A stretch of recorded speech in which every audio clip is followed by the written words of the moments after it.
Hey everyone, this is an article on the Huffington Post by an evangelical writer, Brianna Bell, about how she changed her mind on the issue of homosexuality. And I'm seeing a lot of articles like this and books by people like Michael Koren saying they're Christian, but they changed their mind on this issue. And there's nothing wrong with changing your mind on any issue as long as you do it for good reasons. But as you see when you go through articles like these actually aren't good reasons, and it's worth talking about. So I'm not going to read the entire article, but I'm going to go through some of the excerpts here to talk about it. So basically, she talks about how growing up, she really idolized Kirk Cameron and Growing Pains. I mean, I love Kirk Cameron and Growing Pains too. He's awesome. And then he later went on to become evangelical and was kind of a hero in Hollywood. And, there's few evangelicals and Christians in Hollywood that people can look up to. I mean, you've got Kirk Cameron, you've got Hercules, Kevin Sorbo, God's Not Dead. And she said that Cameron was on Piers Morgan's show, I think it was probably back on CNN, when he said that homosexuality was unnatural and it's detrimental and destructive to many foundations of civilization.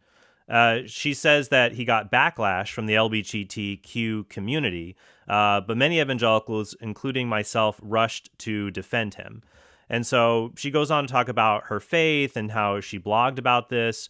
But what she said was, in saying that we should stand up for Kirk Cameron, she says, "What I didn't realize at the time was how harmful that single post would be. Even now, 7 years later, my friends who are LGBTQ allies recall that post and how alienating and painful my words were." Now, here's the thing. You can talk about Christian teaching or the church's teaching on homosexuality in painful and unnecessarily hurtful or offensive ways. You can present any truth in an offensive way. I remember once I was at an event and I was speaking about homosexuality, and a woman said to me that I was offensive, that what I said was completely offensive to her. And so I asked her, okay, how could I share my message, the church's message about homosexuality? You should respect people's dignity and accept them as being made in the image and likeness of God, but you can say that some of their actions are immoral or sinful. How could I say that in a non-offensive way? And she said, well, you can't. That offends me. And I said, okay, then it's not me that's offensive. It's the message itself. So we have to say it's not whether a message is offensive or inoffensive. It's whether it's true or false. That's what we should be concerned about. There are many true things that are offensive to people. The Bible says that Jesus is a rock of offense. Jesus was and is offensive to people. So it's not whether a person can be offensive by just being a jerk. You shouldn't be a jerk. But you can still present the truth, even in the nicest way, and people will be offended because they don't like that truth. But the problem is we should always follow the truth, even if we don't like it.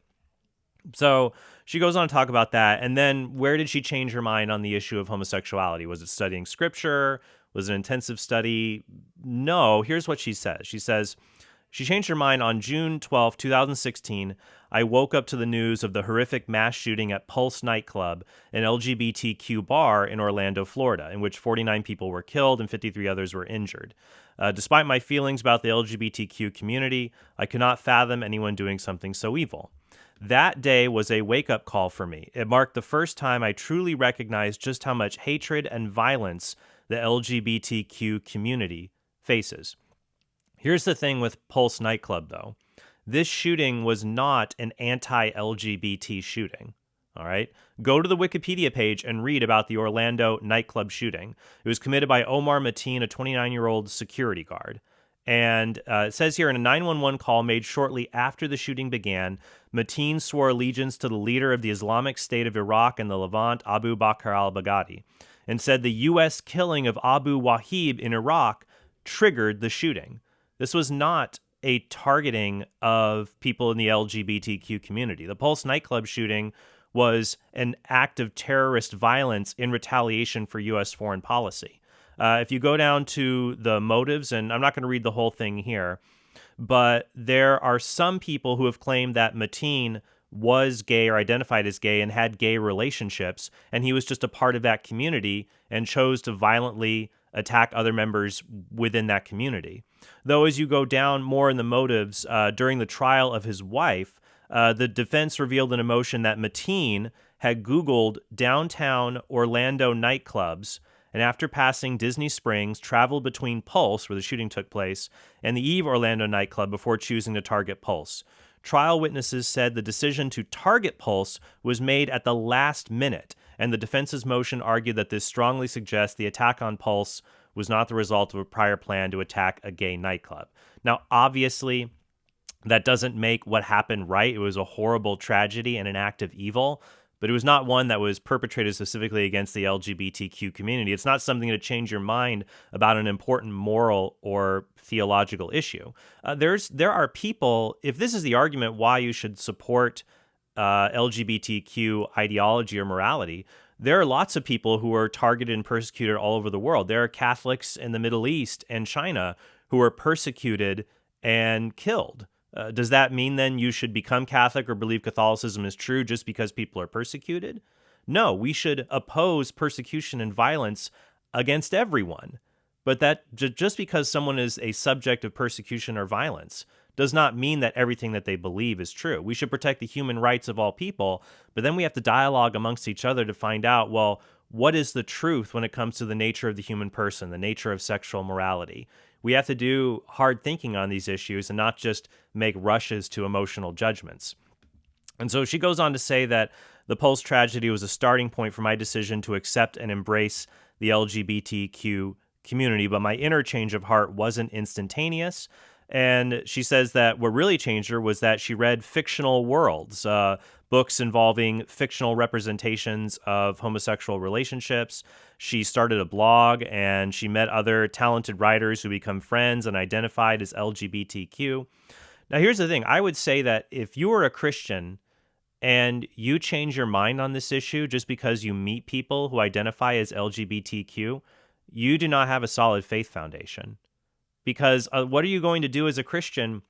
Are you going to change your mind on issues because you believe that salvation is found through Christ, that Christ is the way, the truth, and the life, that it is only through Christ that we're saved? Christ is that it's not, if someone else is saved who is not Christian, it is only through God's grace through Christ. It's not Buddha who can save, Muhammad can't save.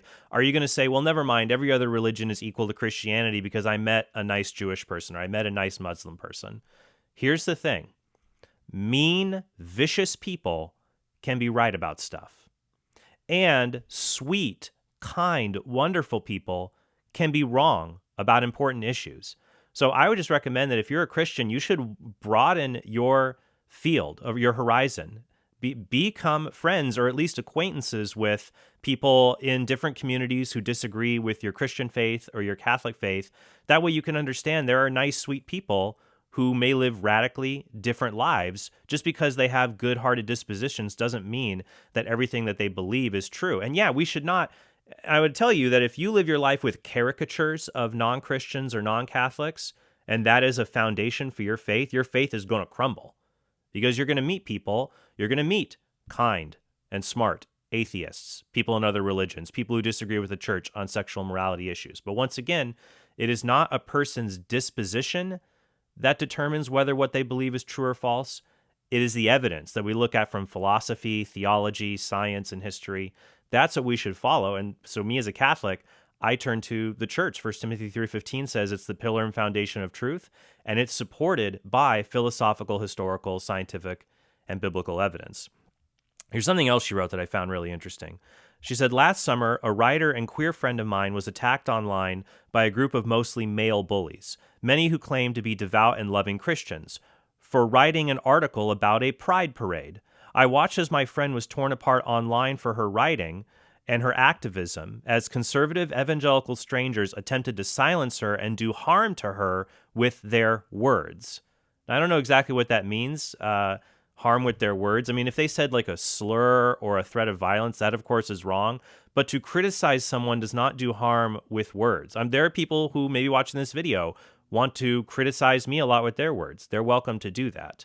And if their criticism is right, I will accept it and change my views or attitudes. If their criticism is wrong, I'm going to ignore it because they're wrong. That's just how criticism works. This woman was called a pedophile by some, while others suggested that her children should be taken away from her because she dared to claim that pride celebrations were appropriate and even fun for children. Now, I give Bell credit that she links to the article that she's talking about here, because I would say, well, let's go to the article. Is it worthy of criticism? You bet it is. This is the article in question that written by her friend. And the title is, Are Pride Parades Kid-Friendly? Parents Say Children Can Handle the Kink. Okay? Now, remember, when people write articles, a lot of times the author doesn't choose the title. So you shouldn't bash an article just because of the title. That could be the editor's fault. But then you go through and read it and see what people have to say. And this is talking a few years ago about someone, I think it was a member of the LGBTQ community, who said, hey, we should leave the kinky stuff at home. There are kids here. And people got in an uproar. This Twitter post, which has since been deleted, said it asked participants not to sexualize pride and to leave their fetish and kink at home for the sake of minors. And that was it's considered controversial within this community of those who support pride parades. It's controversial to ask, can we not have sexual fetishes and kinky stuff around children? That's considered controversial within these particular members of this community. Yeah, I think the word pedophile is not that far away. So I'm not accusing everyone who supports this parade of being pedophiles, but well, there's just some of the quotes in here that the word pedophile would rightly prop up in your vocabulary when you hear these things. So as you scroll down, she gives it's kind of a news report, and she's talking about what people will believe, but she doesn't push back against it really anywhere here. Let's see, goes down here. Here's where it goes. So she's interviewing, let's see, Bergman. Bergman is, let's see, I don't think he ever, S. Bear Bergman told HuffPost Canada, I think he's one of the Pride Parade organizers, who attends, or he at least attends Toronto Pride every year with his kids. And here's what he has to say in the article, what's included in the quote. Let's just X this out. Bergman defended these elements, like the fetish and kinky elements, and their right to exist at a kid-friendly event. First of all, nobody likes nakedness more than children, Bergman said. So you can see why the word pedophile probably pops up in someone's mind when they're reading these things and in defense of these things. On the list of things I don't want my children ever to be exposed to are compulsory heterosexuality, demonstrations of sexism, racism, ableism. These are all way higher on the list than some homosexuals took us. I think took us is like a Yiddish word for butt. So that goes down and you interview a sex therapist who says that kink to nakedness is an excellent opportunity for parents to do unbiased sex education. Children benefit from seeing people loving one another, from diversity and inclusion. Okay, so I'm glad she linked to it, because what she says here is people attacked her for writing an article about how kids can have fun at a pride parade. When you read the article, you can see how disturbing it is and how harsh criticism is certainly justified here. So just to go on, she says she's evolved, she shed my conservative views. While still I'm committed to my faith, I just wonder how committed you're going to be when the hard truths of the faith emerge, that when it's a choice between accepting a hard truth of the faith that God has given us or accepting what our culture wants to believe. If you accept what the culture wants to believe on one issue and jettison what God has told us or revealed to us, you're going to lose the whole thing. It's like in Galatians, St. Paul says, am I trying to please men or please God? I'm trying to please God, not just what human beings want me to believe. So when I come across these articles, ask, does the person have a good reason for changing their mind from being accepting the historic Christian understanding of sexuality or the Catholic Church's understanding, or are they capitulating to the culture? And I think this article is an example of the latter, and many others are like that. And so we should stand firm and understand that truth will be offensive.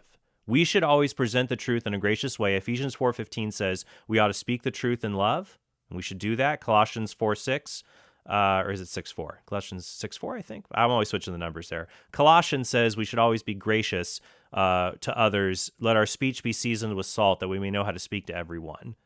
But I think it's 6:4. But we should be committed to the truth and not be overly offensive ourselves, but the truth will offend people. We have not done a bad job if we graciously present the truth and people are offended. As long as they're offended by the truth and not us, that's what should matter. So thank you guys very much for watching. I hope this is helpful for you. I'd recommend, if you'd like more resources on different topics like these and how to equip yourself, check out my podcast, The Council of Trent, TrentRunPodcast.com, available on iTunes, Google Play. Thank you all so much, and I hope you have a great day.